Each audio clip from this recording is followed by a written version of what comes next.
Alice's Adventures in Wonderland, Chapter 2, The Pool of Tears. "Curiouser and curiouser," cried Alice. She was so much surprised that for the moment she quite forgot how to speak good English. "Now I'm opening out like the greatest, largest telescope that ever was. Goodbye, feet." For when she looked down at her feet, they seemed to be almost out of sight. They were getting so far off. "Oh, my poor little feet. I wonder who will put on your shoes and stockings for you now, dears." "I'm sure I shan't be able. I shall be a great deal too far off to trouble myself about you. You must manage the best way you can." "But I must be kind to them," thought Alice, "or perhaps they won't walk the way I want to go. Let me see. I'll give them a new pair of boots every Christmas." And she went on planning to herself how she would manage it. They must go by the carrier, she thought, and how funny it'll seem sending presents to one's own feet, and how odd the directions will look. Alice's right foot, Esquire, hearthrug, near the fender, with Alice's love. Oh dear, what nonsense I'm talking. Just then her head struck against the roof of the hall. In fact, she was now more than 9 feet high, and she at once took up the little golden key and hurried off to the garden door. Poor Alice! It was as much as she could do, lying down on one side, just to look through the garden with one eye. But to get through was more hopeless than ever. She sat down and began to cry again. "You ought to be ashamed of yourself," said Alice. "A great girl like you," she might well say this, "to go on crying in this way. Stop this moment, I tell you." But she went on all the same, shedding gallons of tears, until there was a large pool all around her, about 4 inches deep and reaching half down the hall. After a time, she heard a little pattering of feet in the distance, and she hastily dried her eyes to see what was coming. It was the White Rabbit returning, splendidly dressed, with a white pair of kid gloves in one hand and a large fan in the other. He came trotting along in a great hurry, muttering to himself as he came, "Oh, the Duchess, the Duchess! Oh, won't she be savage if I've kept her waiting?" Alice felt so desperate that she was ready to ask help of anyone, so when the rabbit came near her, she began, in a low, timid voice, "If you please, sir." The rabbit started violently, dropped the white kid gloves and the fan, and scurried away into the darkness as hard as he could go. Alice took up the fan and gloves, and as the hall was very hot, she kept fanning herself all the time she went on talking. "Dear, dear, how queer everything is today. And yesterday things went on just as usual. I wonder if I've been changed in the night. Let me think. Was I the same when I got up this morning? I almost think I can remember feeling a little different. But if I'm not the same, the next question is, who in the world am I? Ah, that's the great puzzle." And she began thinking all over the children she knew that were all of the same age as herself, to see if she could have been changed into any of them.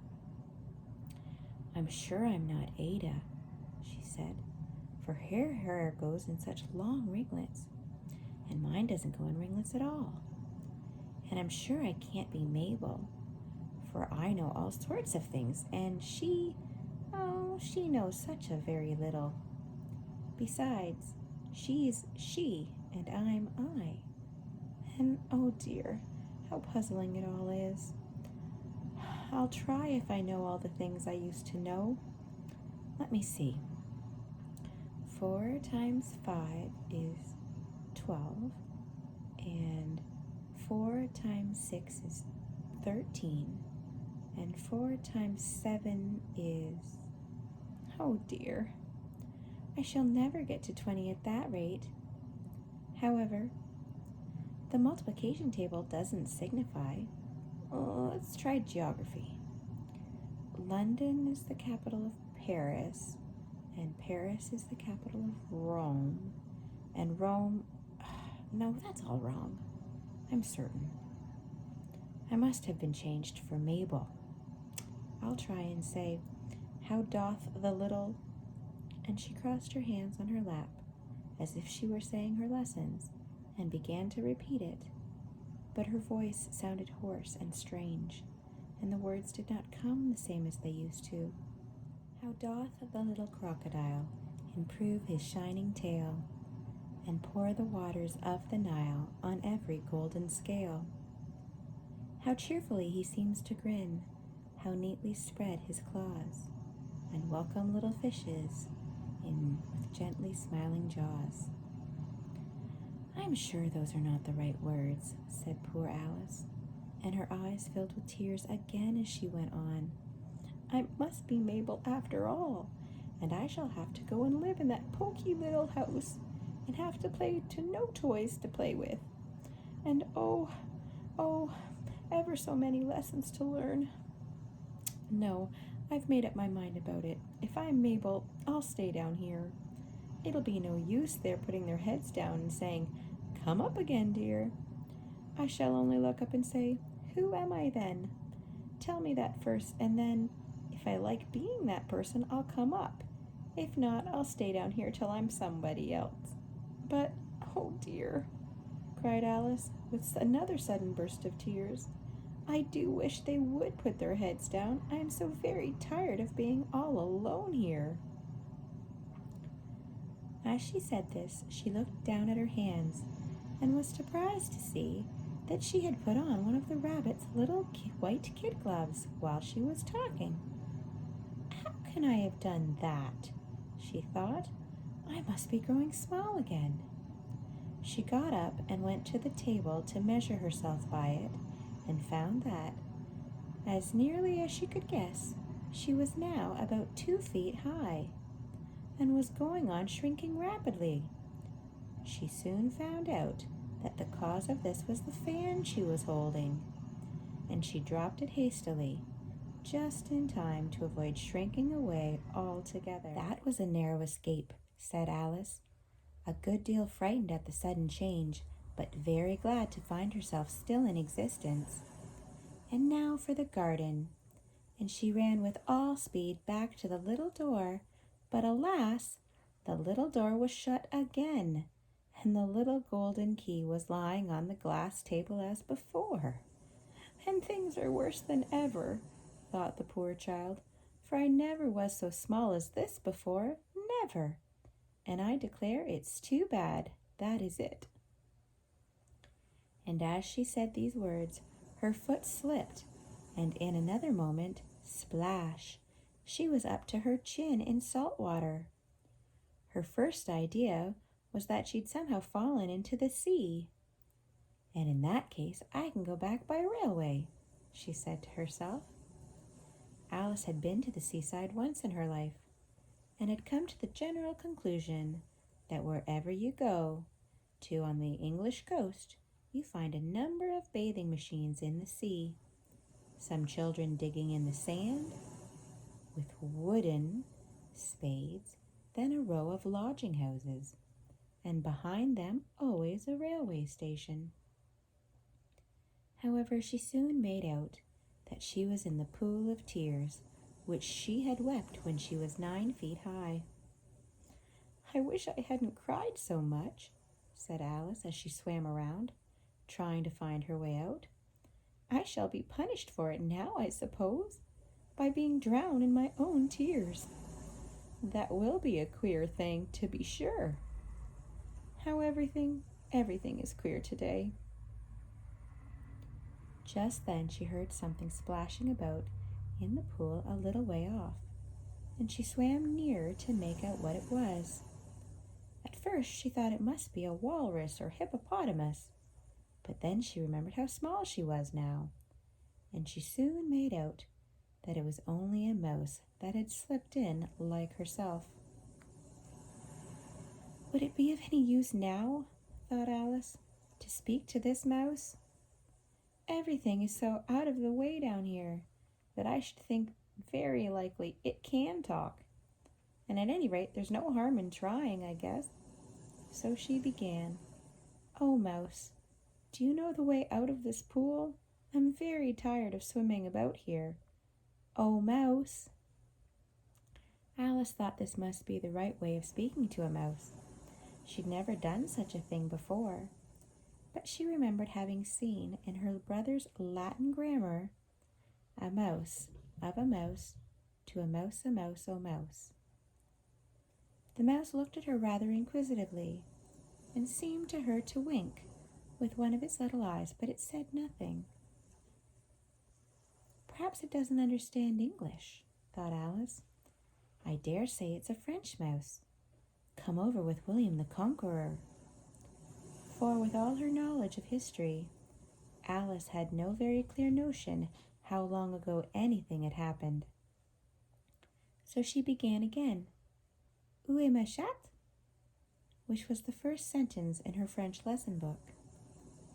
The mouse gave a sudden leap out of the water and seemed to quiver all over with fright. Oh, I beg your pardon, cried Alice hastily, afraid that she had hurt the poor animal's feelings. I quite forgot you didn't like cats. Not like cats, cried the mouse in a shrill, passionate voice. Would you like cats if you were me? Well, perhaps not, said Alice in a soothing tone. Don't be angry about it. And yet I wish I could show you our cat Dinah. I think you'd take a fancy to cats if you could only see her. She is such a dear, quiet thing. Alice went on, half to herself, as she swam lazily about in the pool. And she sits purring so nicely by the fire, licking her paws and washing her face. And she is such a nice, soft thing to nurse. And she's such a capital one for catching mice. Oh, I beg your pardon, cried Alice again, for this time the mouse was bristling all over, and she felt certain it must really be offended.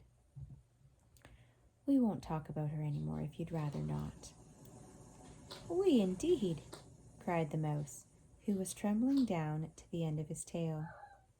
As if I would talk about such a subject. Our family always hated cats. Nasty, low, vulgar things. Don't let me hear the name again. I won't indeed, said Alice, in a great hurry to change the subject of conversation. Are you fond of dogs? The mouse did not answer, so Alice went on eagerly. There is such a nice little dog near our house I should like to show you. A little bright-eyed terrier, you know, with, such long curly brown hair. And it'll fetch things when you throw them, and it'll sit up and beg for its dinner, and all sorts of things. I can't remember half of them. And it belongs to a farmer, you know, and he says it's so useful. It's worth £100. He says it kills all the rats and... Oh, dear, cried Alice in a sorrowful tone. I'm afraid I've offended it again. For the mouse was swimming away from her as hard as it could, and making quite a commotion in the pool as it went. So she called softly after it, Mouse, dear, do come back again, and we won't talk about cats or dogs either if you don't like them. When the mouse heard this, it turned round and swam slowly back to her.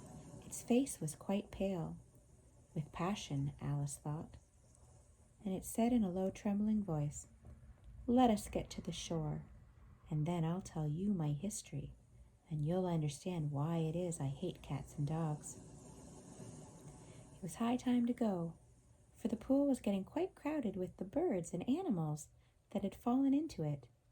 There was a duck and a dodo, a lory and an eaglet, and several other curious creatures. Alice led the way, and the whole party swam to the shore.